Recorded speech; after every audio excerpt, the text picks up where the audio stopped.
Hello and welcome back to another special Advent-themed edition of A Little Psalm Thing. Today's Little Something from the Psalms comes from Psalm 22, and we want to read verses 9 through 11. Yet you are he who took me from the womb.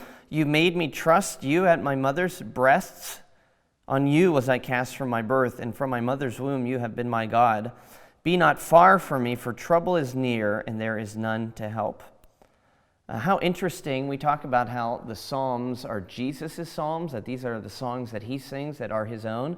And when he would come to Psalm 22 in a worship service and sing it, he wasn't just faking it. He wasn't just saying along with the rest of the congregation words that weren't true of him. These words are true for Jesus Christ. You, O God, are he who took me from the womb, and you made me trust you at my mother's breast. Jesus, the Lord of the universe, the creating God along with the Father and the Spirit, he was breastfed.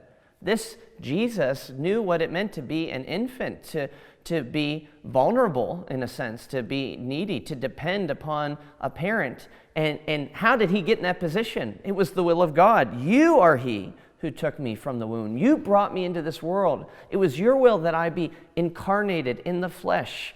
And then there's this prayer that Jesus made his own. Be not far from me, for trouble is near, and there is none to help. This is the prayer of living a life in a fallen world, right? This is our great fear.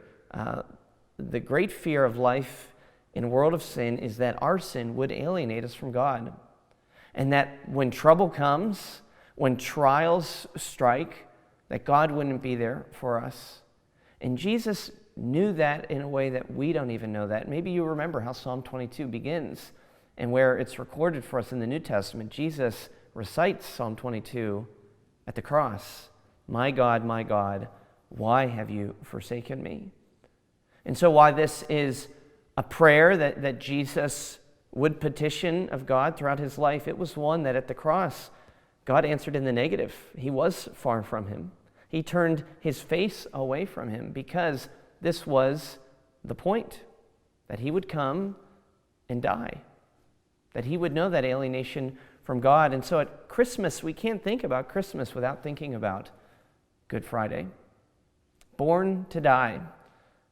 For us, that's a given, but for Jesus, that's a mission statement.